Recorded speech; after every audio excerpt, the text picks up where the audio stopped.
If you struggle to say no, constantly overcommitting, feeling resentful and exhausted from doing things you don't want to do, you're not weak. You're trapped in psychological patterns that make no feel impossible. There are 7 psychological strategies that allow you to say no without guilt, anxiety, or damaging relationships. By the end of this video, you'll have the exact framework to reclaim your time, energy, and peace. Let's master the art of saying no. Welcome back to Behind the Mind, where we explore psychology and personal empowerment. Today, we're tackling something that affects millions: the inability to say no without crushing guilt. If you say yes when you mean no, if you overcommit and then regret it, if you feel guilty every time you set a boundary, you're experiencing a psychological pattern that's destroying your peace, time, and self-respect. This isn't about being selfish or rude. It's about understanding why no feels so difficult and learning the psychology that makes it natural and guilt-free. These 7 strategies are backed by boundary psychology, cognitive behavioral therapy, and assertiveness training. They'll transform how you protect your time and energy. Let's decode the psychology of guilt-free boundaries. Strategy 1. Understand why you feel guilty saying no and recognize that guilt is a manipulated emotion, not a moral compass. The psychology. You've been conditioned to believe that your needs matter less than others' wants. This conditioning creates false guilt, feeling bad for protecting yourself.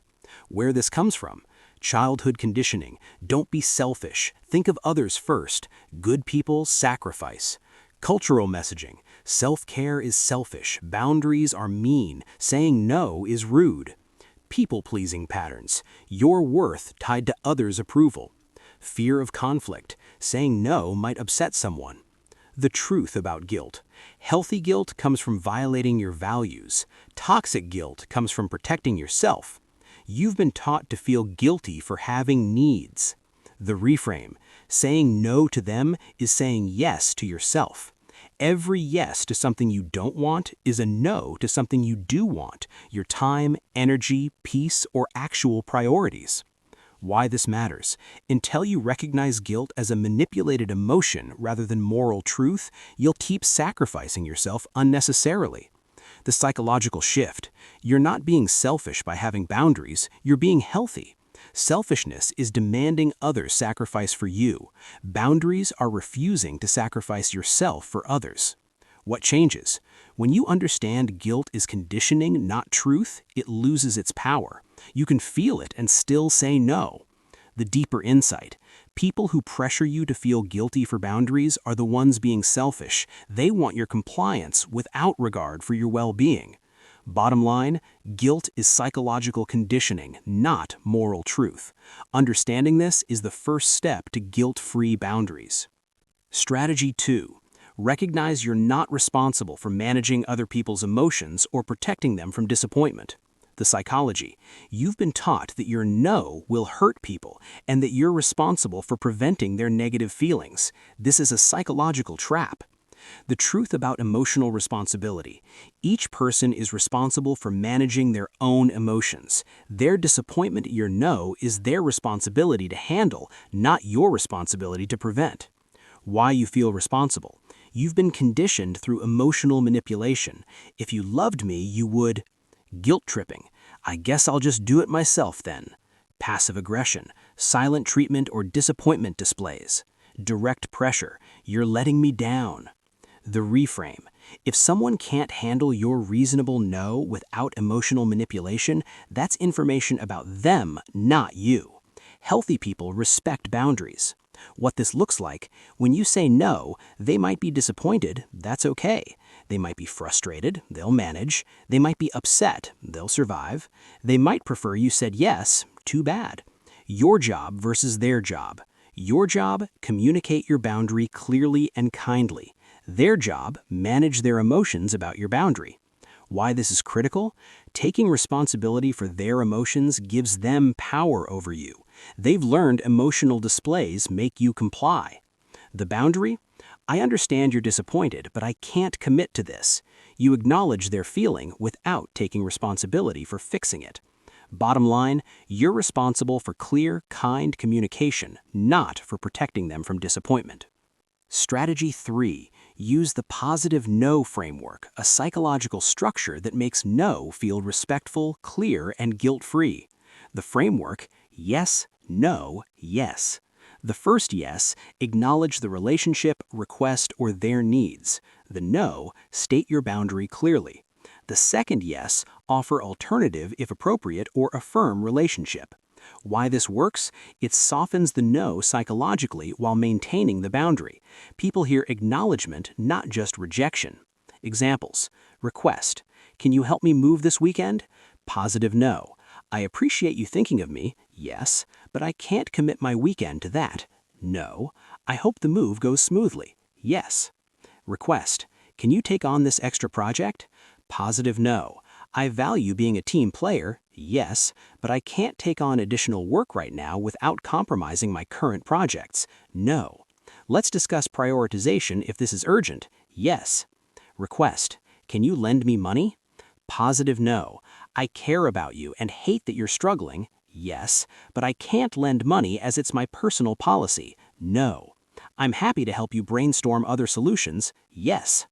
The psychology: the yes, no, yes structure shows you heard them, decreases defensiveness, states your boundary clearly, maintains your needs, preserves relationship, reduces guilt.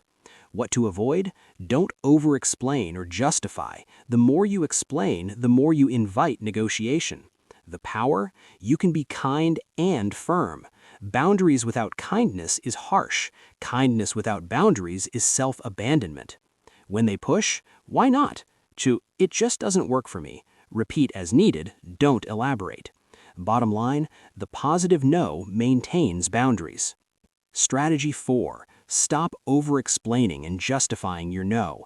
Every explanation weakens your boundary and invites negotiation.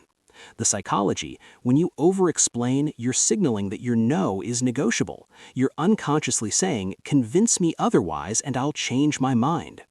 Why people over-explain? Trying to make the other person understand, hoping explanation will reduce their disappointment, seeking approval for your decision, feeling your no isn't valid without justification. The truth? You don't need a good enough reason. Your preference is reason enough. Compare these. Over-explained no: I can't come to your party because I have this thing I might have to do and I'm really tired lately and I've been social so much this month and I really need downtime, but I feel terrible about it. Clear no: I can't make it to your party, but thank you for the invitation.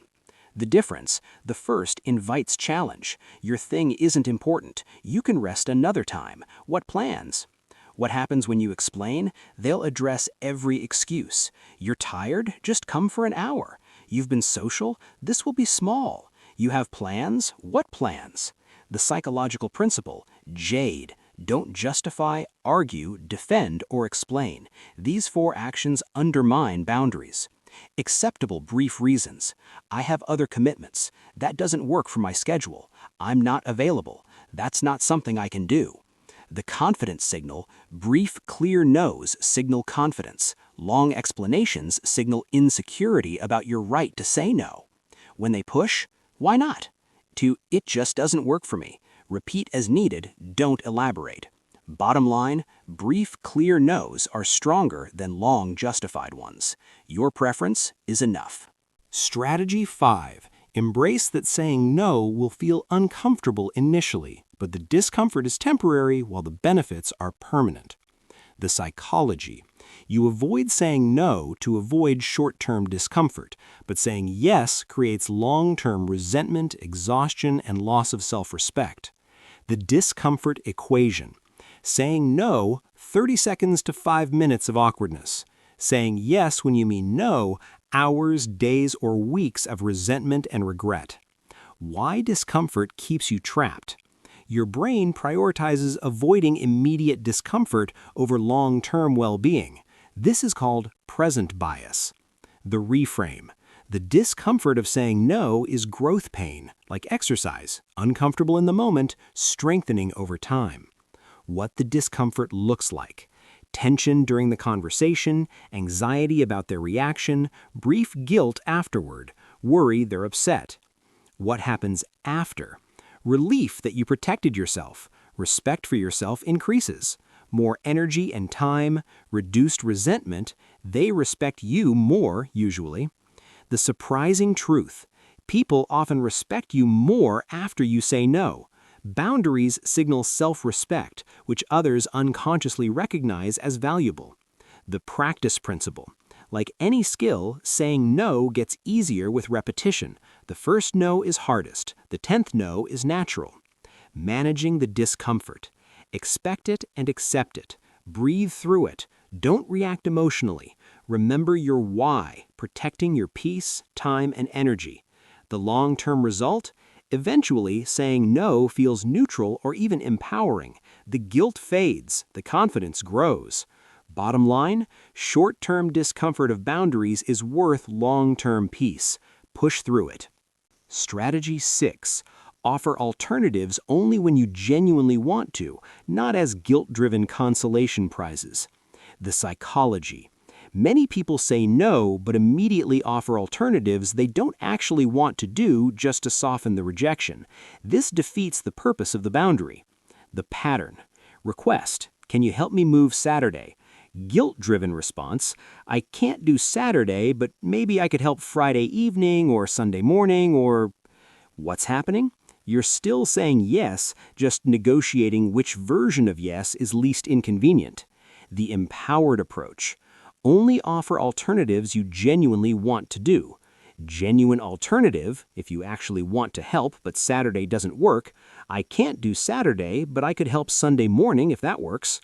No alternative needed if you don't want to help at all. I can't help with the move. I hope it goes well. Why this matters. Guilt-driven alternatives still leave you overcommitted and resentful. You've just negotiated yourself into a different yes you don't want. The questions to ask yourself. Do I actually want to do this alternative? Am I offering this from genuine desire or guilt? Will I resent this alternative? When alternatives are genuinely appropriate. You want to help, but the timing or method doesn't work. You care about the person and want to contribute somehow. The alternative genuinely works better for you. When alternatives are not appropriate. You're offering from guilt. You don't actually want to do either option. You're just trying to soften your no. The clean no. I can't commit to that. Doesn't require an alternative. A complete sentence is a complete sentence. The boundary. You can care about someone and still decline to help. Care doesn't obligate sacrifice. Bottom line, only offer alternatives you genuinely want. Don't guilt yourself into consolation yeses. Strategy 7. Use the delayed no technique. Give yourself time before responding to requests instead of immediate yes from pressure. The psychology. Most people who struggle saying no do so because they feel pressured to answer immediately. Immediate pressure leads to automatic yes. The technique. When asked for something, respond with, let me check my schedule and get back to you. Why this is powerful. Removes immediate pressure. Gives you time to evaluate honestly. Allows you to craft your response. Prevents automatic yes from discomfort. The frame time. I let you know by end of day, or I'll check and text you later. Brief delay, not indefinite. What this time allows. Assess if you actually want to do this. Check your actual commitments. Notice your gut feeling. Prepare your no if needed. The default answer shift. When you have time to think, your default shifts from yes unless I have a reason to say no to no unless I have a reason to say yes. Why immediate responses are dangerous. Under pressure, you say yes to avoid discomfort, then immediately regret it. Delayed response prevents this. Scripts for buying time. Let me check my calendar and I'll let you know. I need to see what I have going on. Can I think about it and get back to you? Let me confirm some things first. What to do during the delay. Check in with yourself. Do I want to do this? An honest answer. Do I have the time and energy? Will I resent this? What am I saying no to if I say yes to this? The follow-up. When you respond later, you're calmer and clearer. Your no is more confident because you've had time to own it. Exception. If the answer is immediately clear and it's no, you can say no right away. This is for situations where pressure might make you say yes when you're unsure. Bottom line, delay your response to avoid pressure-induced automatic yes. Time creates clarity. Here's the fundamental mindset shift that makes saying no natural. Old mindset: my value comes from what I do for others. Saying no makes me selfish, mean, or bad. New mindset: my value is inherent. I have limited time and energy. Protecting them is wise, not selfish. Boundaries are healthy. The truth about boundaries: boundaries don't push people away, they filter out people who only valued your compliance. People who respect you will respect your no. People who pressure you after a no don't respect you. You can't have authentic relationships without boundaries. The energy principle: you have finite energy. Every yes depletes it. Saying no protects it for what actually matters to you. The respect equation: you cannot simultaneously please everyone and respect yourself. Choose self-respect. The relationship reality: healthy relationships survive your boundaries. Toxic ones are threatened by them. Let that be your filter. The permission: you don't need permission to say no. You don't need a good enough reason. Your preference is sufficient. The self-respect: every boundary you maintain is a deposit in your self-respect bank. Every boundary you abandon is a withdrawal. The practice: start small. Say no to small things until it feels natural, then tackle bigger ones. The transformation: as you practice guilt-free boundaries, you'll notice more time and energy, less resentment, better relationships with people who respect boundaries, increased self-respect, reduced anxiety and overwhelm. So there you have it, 7 psychological strategies for saying no without guilt. From understanding guilt as conditioning, to recognizing you're not responsible for their emotions, to using the positive no, to stopping over-explaining, to embracing discomfort, to offering genuine alternatives only, to using delayed responses, these strategies give you complete framework for guilt-free boundaries. Which strategy will you implement first? Drop 1 to 7 in the comments. And if this gave you permission to protect your time and energy, hit that like button and subscribe to Behind the Mind for more psychology of boundaries, self-respect, and personal empowerment. Remember, saying no to them is saying yes to yourself. Your time and energy are precious. Protect them.